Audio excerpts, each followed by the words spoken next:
So let me kick off. Hi, everyone. My name is Dimitri Berenson. I am a research partner at Bollinger Investment Group. We're a blockchain-focused family office that invests in protocols as well as the infrastructure that supports them and the companies that build on top of them. And to kind of set the stage for this, I'm personally excited about this panel because I think that indices are a critical portion of almost every asset class.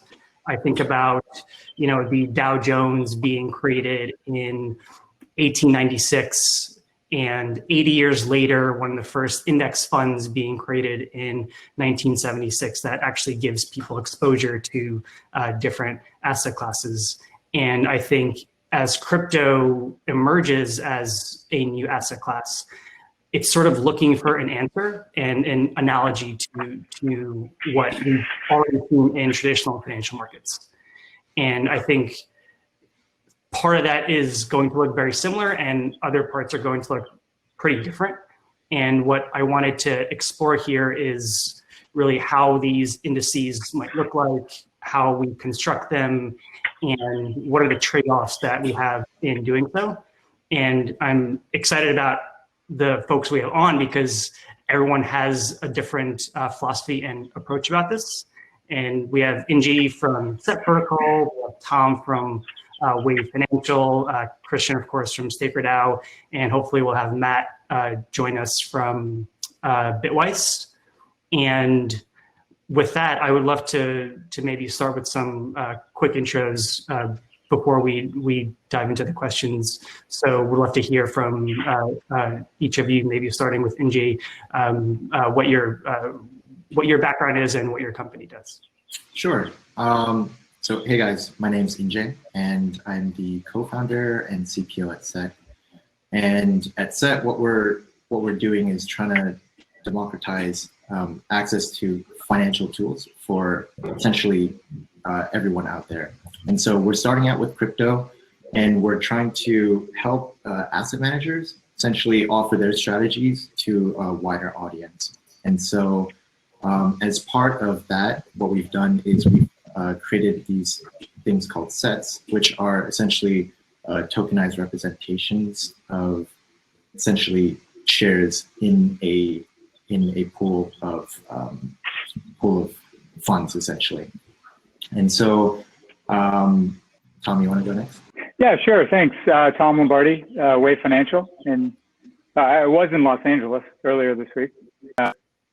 Refugee out in Palm Springs, get away from the chaos. I got into crypto in 2016. I was running an e-commerce business that had $2-3 million of payment processing costs. I stumbled across Bitcoin as a solution, and it just kind of took my brain, took my heart, and I haven't turned back since. I spent a lot of time like in the the blockchain tech side. I worked for Enterprise Ethereum Alliance, and really going deep on the protocol and how it's used. I've kind of come, maybe not full circle, but definitely more simplistic. Wave Financial, we're a registered investment advisor. We're regulated by the state of California. We have digital asset funds, which I can get into, and we also have managed accounts. So we're managing Bitcoin auction portfolios. We're managing crypto-backed loans, ways to optimize really Bitcoin and stablecoin holdings. So yeah, I think this is going to be a great panel too, because we can reflect on the broader markets to see how indexing has become quintessential to all level of investment, whether it's retail, institutional, hedge funds. They're all using ETFs, and they're all using these index type vehicles. Things have changed a bit since March, and maybe there's some kind of dislocations, opportunities, but I think diversification by the financial textbooks is the path, and index funds certainly provide that. Lots of trade-offs within crypto, both from the assets and structure of indexes. And let's dive into it. Thanks, Matt.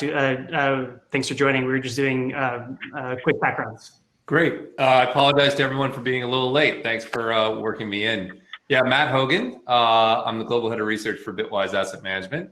I came into crypto from the ETF space. So I helped create and build a company called ETF.com, created the first ETF rating system in the world, the largest ETF conference, eventually sold that business. But along the ride was introduced to crypto because it intersected with ETFs, of course, starting in 2013. Once I sold that business and did the earnout, joined Bitwise. Bitwise exists to develop and provide financial products that let mostly financial advisors and professional investors get exposure to crypto. And I had seen how the financial advisor audience, which is a $20+ trillion audience, went from being skeptical of ETFs to understanding them, to putting them at the core of their portfolios. And I thought I could help with the educational process. And so that's what I do every day.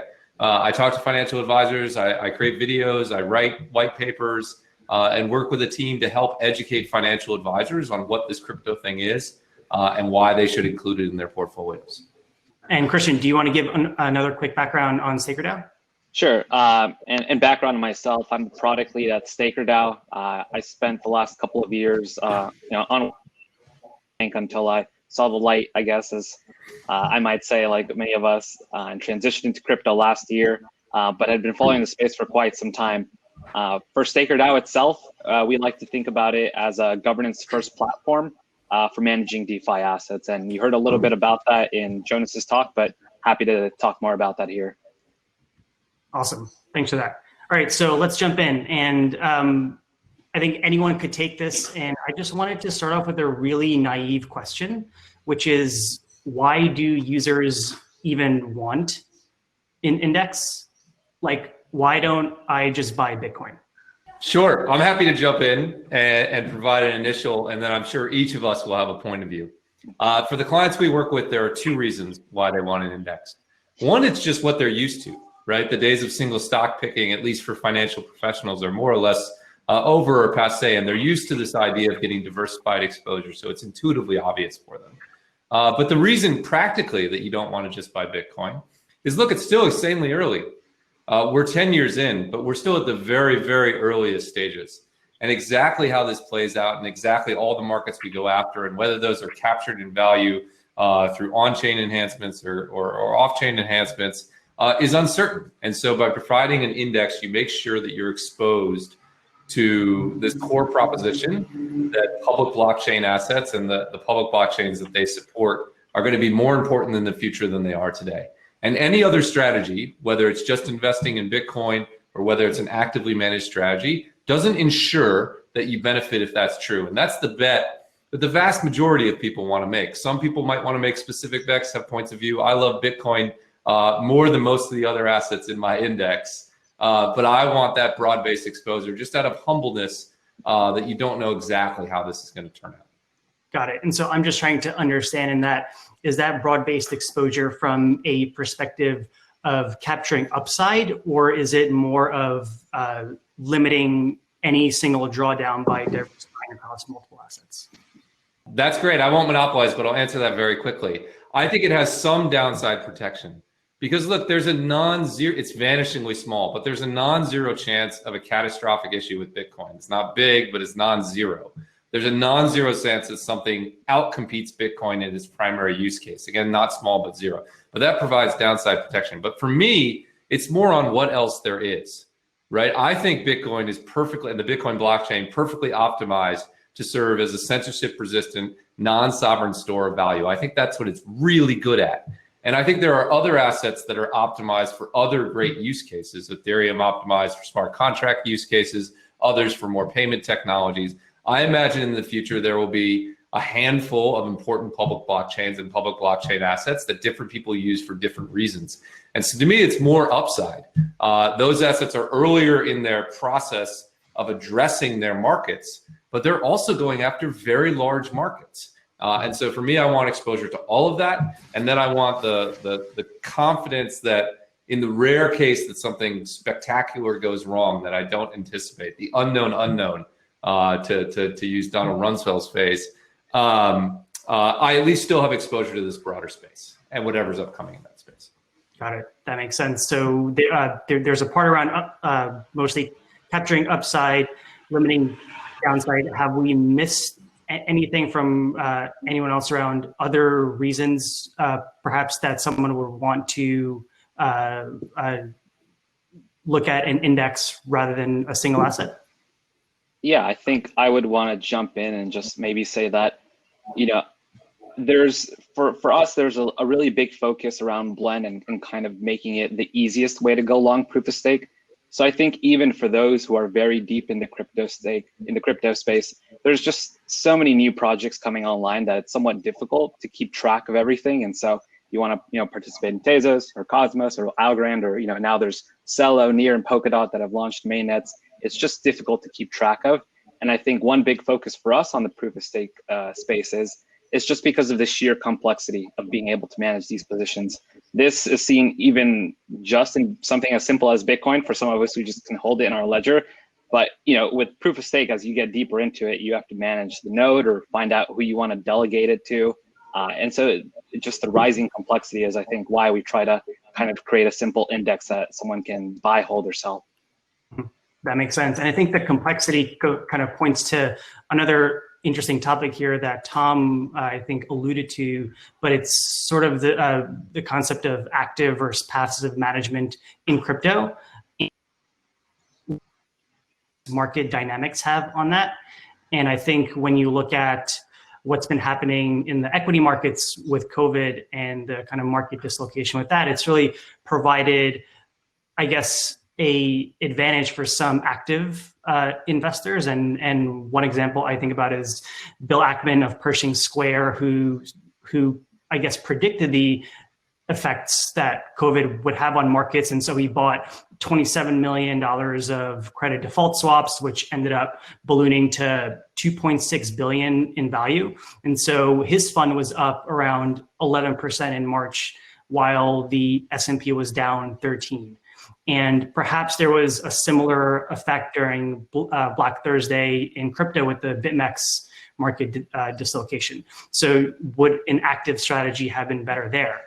So I'm curious, and maybe Tom, we could start with you around how you think about market cycles and the role that indices and perhaps an active versus passive strategy has in that. Okay, here we go. I think I'll split this into two. I think having an index in crypto, I think, is different than just buying Bitcoin as like a commodity. I look at an index in crypto as almost just like a VC fund. I mean, if you think about what you're buying a whole different basket of assets that could create cash flows from exchanges. It could create cash flows from blockchain fees. It could create cash flows from news cycles. I mean, there's all kinds of drivers. But ironically, even though these assets are so very different, especially in the top 10 and 20, they're correlated in price when they move. And so I would kind of, maybe I'll take the other side of the argument on indexing on this panel, because, if we have correlation between crypto assets, then the indexing diversification loses some of its luster from more of a traditional investment approach. But to Matt's point, I mean, this is batting practice at the beginning of the baseball game. We're not even in the innings yet, right? So we don't know what's going to win in the long term. And maybe these more passive investors, especially retail, and especially if you can get it into your retirement, not investment advice, but if you're going to do the 25-year play, then today's snapshot may be irrelevant. Dimitri, to hit the other point around, around active versus passive management, I think there's index investing for a group of people. And then on the active side, the thing we love about crypto is it's so freaking volatile. It's so volatile, and it creates, this is, I'm not going to beat it up. It's a feature, not a bug. Everyone says that, but it creates cash flows. So we're active in the Bitcoin options market. Deribit does some 70 billion in volume daily. We can generate outsized returns, in options than in traditional markets because it moves around so much. That's good for a buy and hold investor. It's certainly not good for someone taking a short-term speculative, position. So volatility creates returns, like fact. And it's just a question of how long your window is for holding, right? We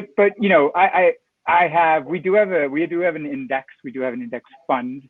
I often argue with my guys around, the value proposition, because, if you think about an index fund of like commodities, gold being Bitcoin, you may plastics and rubber and moon dust and, solar panels in that fund. That's sort of the range of variable assets that could go into a crypto index.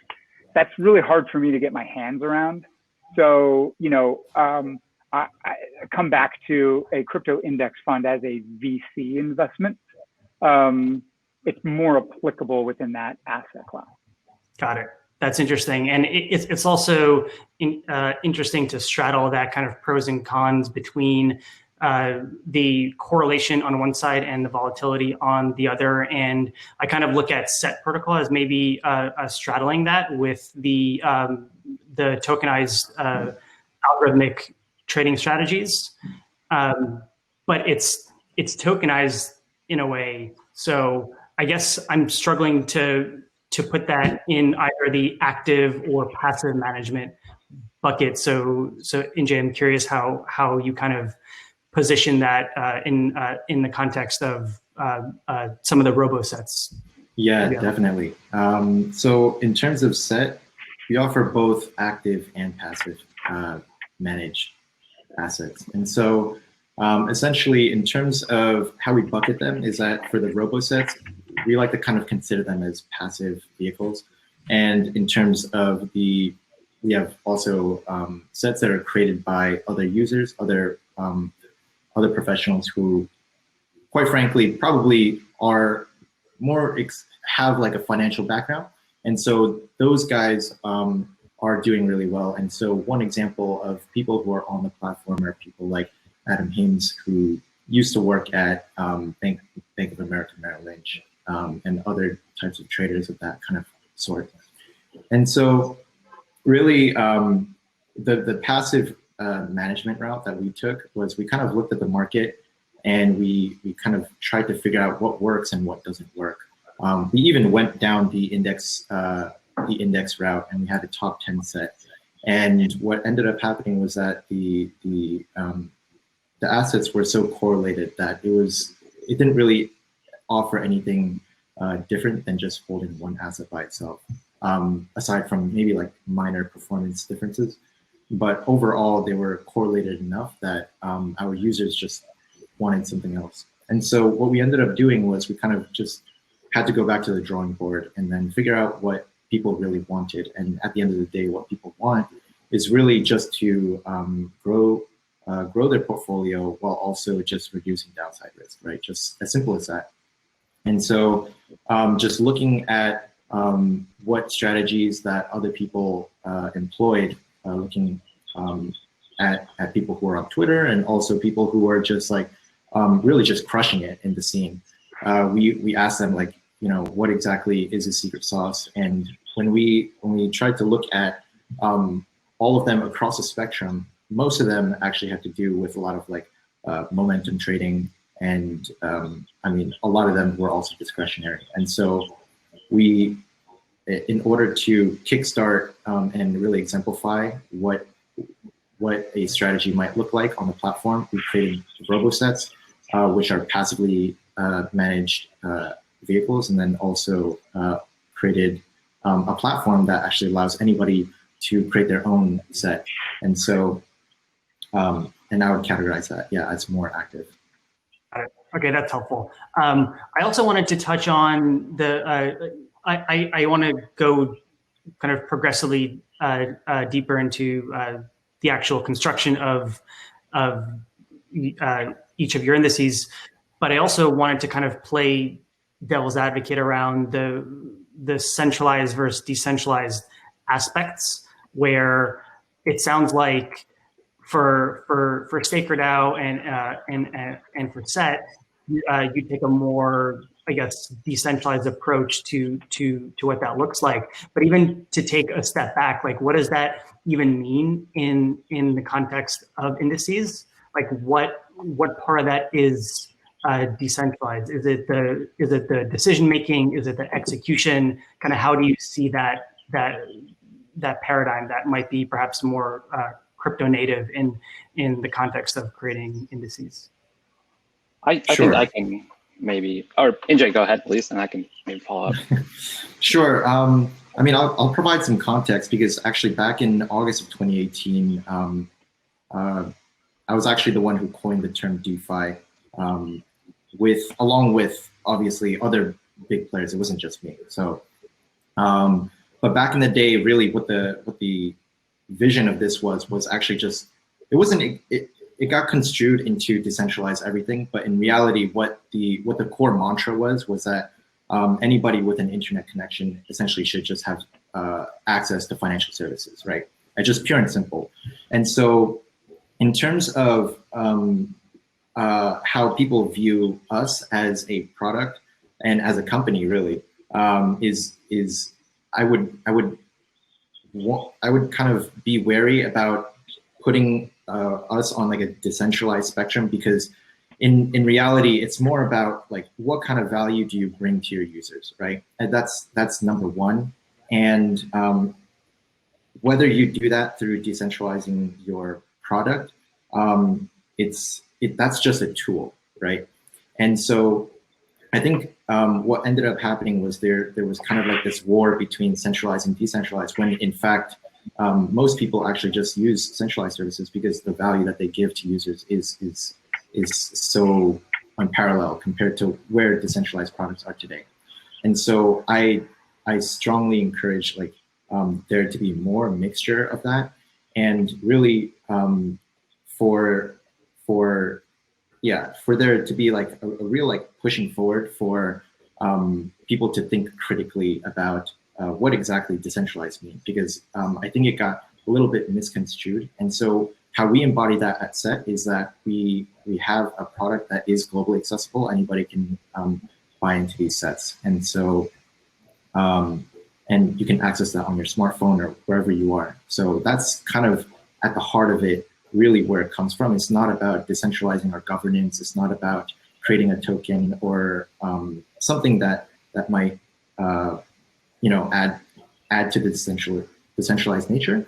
It's more about just really creating great products that are resilient and hopefully are long lasting for users. Got it. That's helpful. Hey, can I just jump in there too? I think NJ makes a really good point around like the spectrum, and I think what do we use blockchain decentralization for? We use it to towards powers. We use it for peer-to-peer communication. We use it for asset wealth transfer, value transfer. When we look at an investment product, it's not really hitting any of those key issues. I just want exposure to asset classes, right? So help me do that. And I think there are enough offerings out there that help you do that, right? We're not trying to prevent any censorship from someone, stopping me from making an investment, right? I can do that. I have a finance account, right? So it's like, I think just certainly moving away into companies like Bitwise and Set that are I guess spreading the powers away from Wall Street and into more tech forward platforms, like that's a step in the right direction, right? StakerDAO, I think is a very ambitious project, and we're all headed in that direction, right? I think that's like really in the sort of Elon Musk mindset that I really can't get my hands around, right? And that's great. I mean, those investments work clearly. So I just wanted to like reinstate, like, it's not just about like, you know, your keys, your coins. It's not about censorship prevention. It's driving returns for investors. And, you know, SET does that, right? You can look at performance, you can look at strategies, you can look at who's designing these sets to you know, see what sort of investment theses that are working, right? And that's what we want. So I just want to step away from like, from you know, the real, you know, sort of building blocks around what blockchain is designed for, and really reset back to like, let's drive returns and let's get access to these really cool assets. Yeah, that's a really good reframe in that you're more customer driven and saying like, what does the end user actually want, which I think makes sense. I wanted to dive into more of the index construction and get a sense from everyone around that. I think it's fascinating that each of you have a very different approach to this. And I think, you know, Staker, that was more community-based. Bitwise is more framework-based. Wave is more discretionary. Set's more algorithmic. And I'm curious around what the philosophy was for each of you around index composition that sort of led to this approach. And Matt, maybe we could start with you. Sure. I mean, yeah, it would have been easier for Bitwise just to license a crypto index, but we didn't see any that we thought were any good. It's just the case in every new evolution of asset class as they've come along. This was true for stocks, it was true for bonds, it was true for commodities. There are disagreements in indexing on how to construct it. Our goal in creating the index was to provide investors with exposure to all of the compensated risks in crypto, but none of the risks that either would scare away institutional or professional investors, or that we believe were uncompensated in the market. So an example of a risk that would scare away an institutional investor is an asset that you couldn't store with an institutional custodian. An example of a risk that would scare away an investor could be an asset that has apparent liquidity if you looked at a site like coinmarketcap.com, but has no actual liquidity on markets where people actually transact, and so become a Hotel California.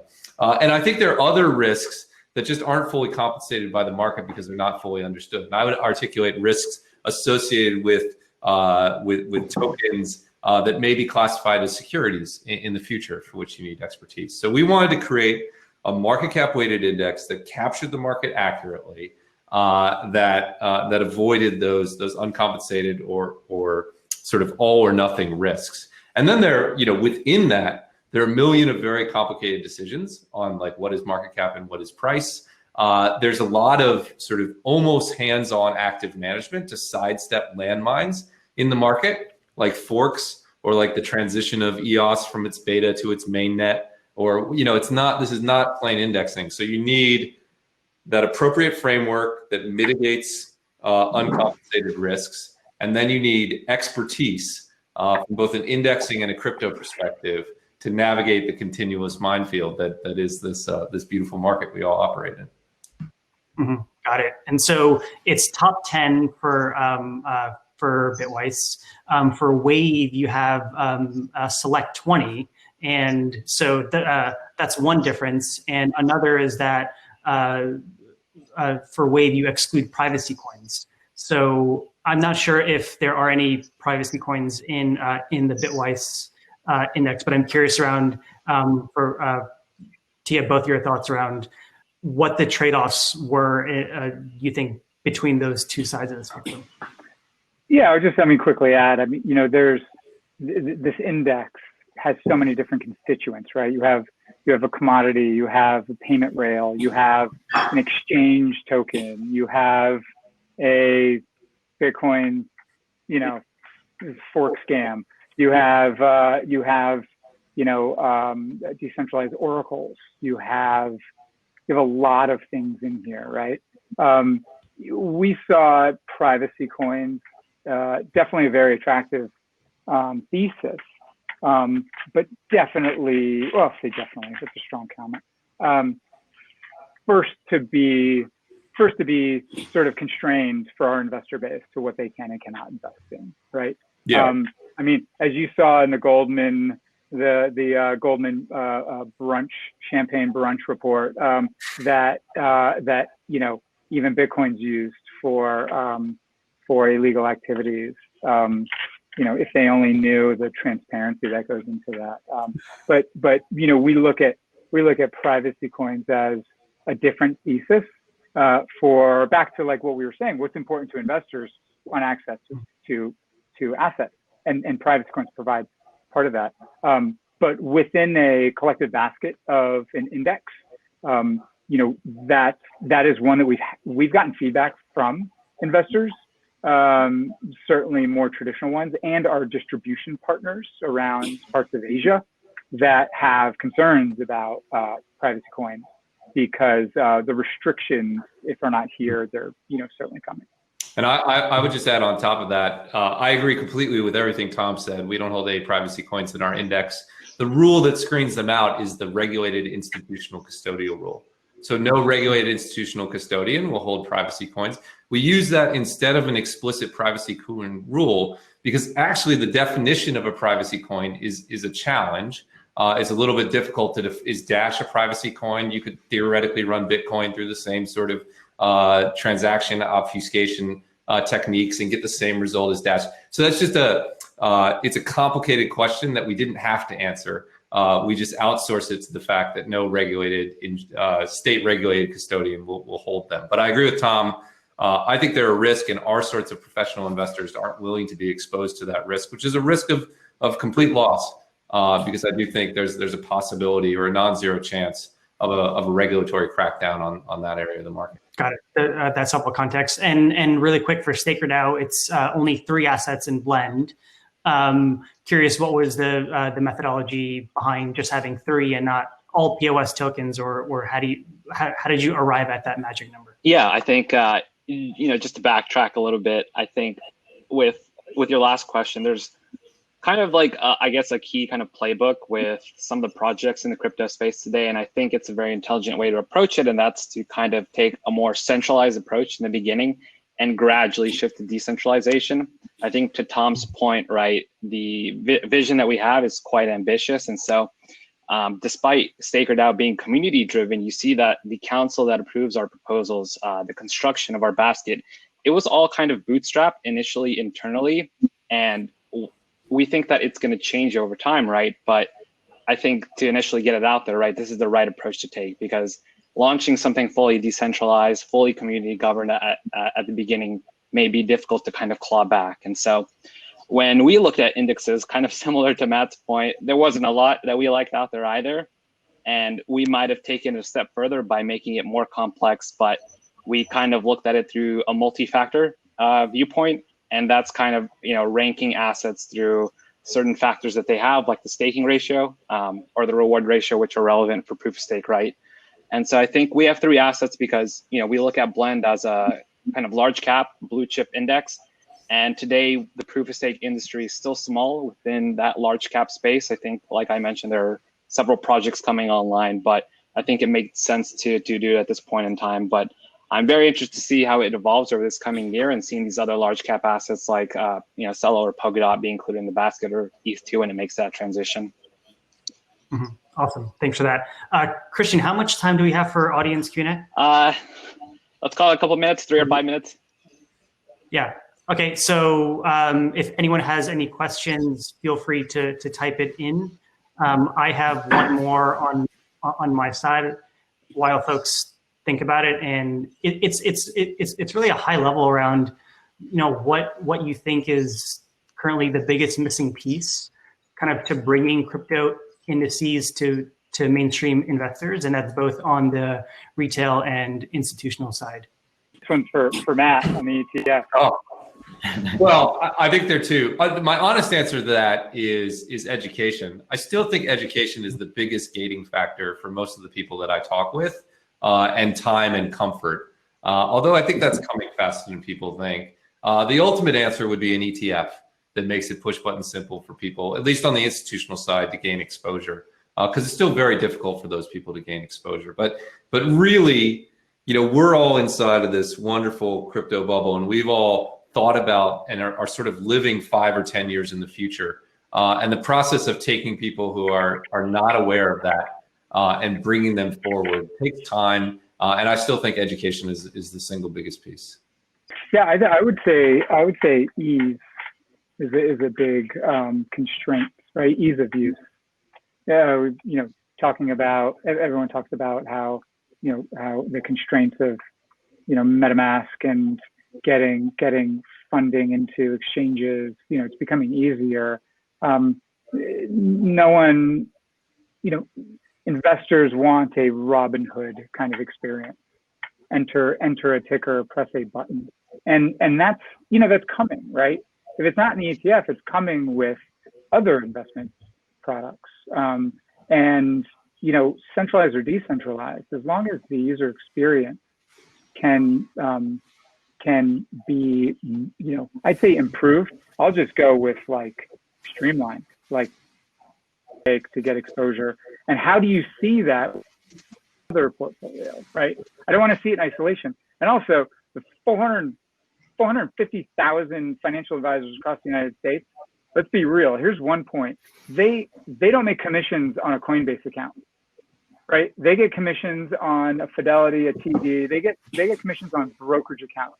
And so they need their clients to have a registered licensed investment vehicle that they can double click on, drop into a client account, and get paid. That's a really big, the user and the managed capital access is a huge impediment. And I would just maybe add to that, like just trust to some extent. I think, on the Staker DAO side, we've got a council of pretty reputable crypto, influencers and kind of big investors in the space. But I think outside of that, in the traditional space, people like Paul Tudor Jones coming online and speaking up and seeing these kind of colleagues to some extent kind of breeds trust and saying like, hey, like maybe I should take a second look at this asset. And to some extent, I guess I would say that as a barrier. I would agree with all of them. I would imagine if, even if say, like a crypto ETF were to go onto Robinhood, even a popular one, it wouldn't get a lot of traction without the education, right? And then it needs all of that. Like it just needs everything. And so that's essentially what we're here for and what we're all pushing for. And so I think that the days of Web3 getting easier and easier will come. I think I've explained it to you guys before, but essentially our outlook on at SET is really like, how can we get this onto, say, like crypto exchanges, onto Robinhoods, and educate. So we're all in the same boat. Awesome. Good to hear. So I think we're over time. I'd like to thank the panelists. Really interesting to hear your perspective and what you're building. And thanks for the audience for watching. And for each one of you, how could the viewers get in touch and learn more? Awesome. Cool. For us, we'll drop our site and I'll drop my email. Feel free to reach out anytime. Awesome. Well, thanks again. And Christian, I'll hand it back to you. Thank you, everyone.